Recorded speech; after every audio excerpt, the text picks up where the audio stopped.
Good morning from Eurotech. Nice cold Monday morning here up in Ripon. I've had a few days away down in London at a show, as you might have seen on my Facebook story.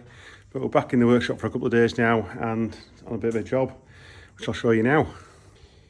This is a 2020 KTM. Done about 250 hours approximately. Customers just asked for a complete refresh.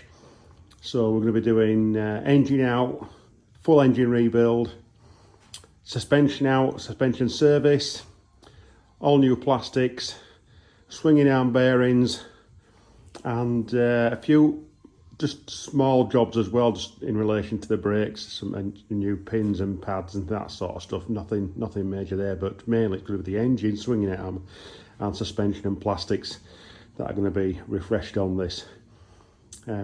The bike's a straight bike, frame's in good condition. And what we're finding at the moment really is that people are running the bikes a lot longer with the sort of economic downturn, if you want to call it that. Like I say, people are just looking after the bikes longer, running them longer before they actually change bike. Obviously, bike prices have gone up considerably over the last sort of couple of years now. So people want more out of the purchase. They want to run it longer, which makes sense really. So it's a big job. Let's get cracking. Okay, welcome back. We're just a couple of hours in now after answering a few phone calls and doing a few small jobs as well in relation to other stuff, but we've got most of the parts off that we need to get the engine out now. Everything's disconnected.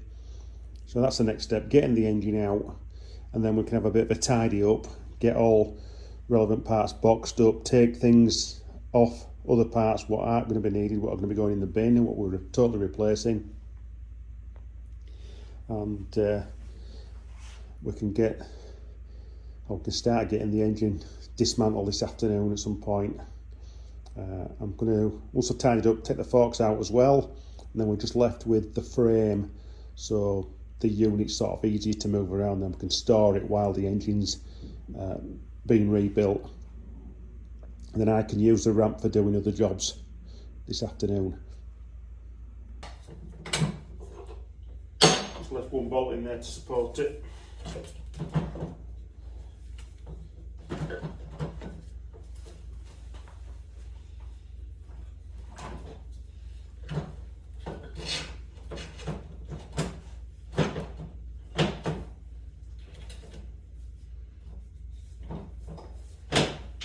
There we have it, one TPI engine.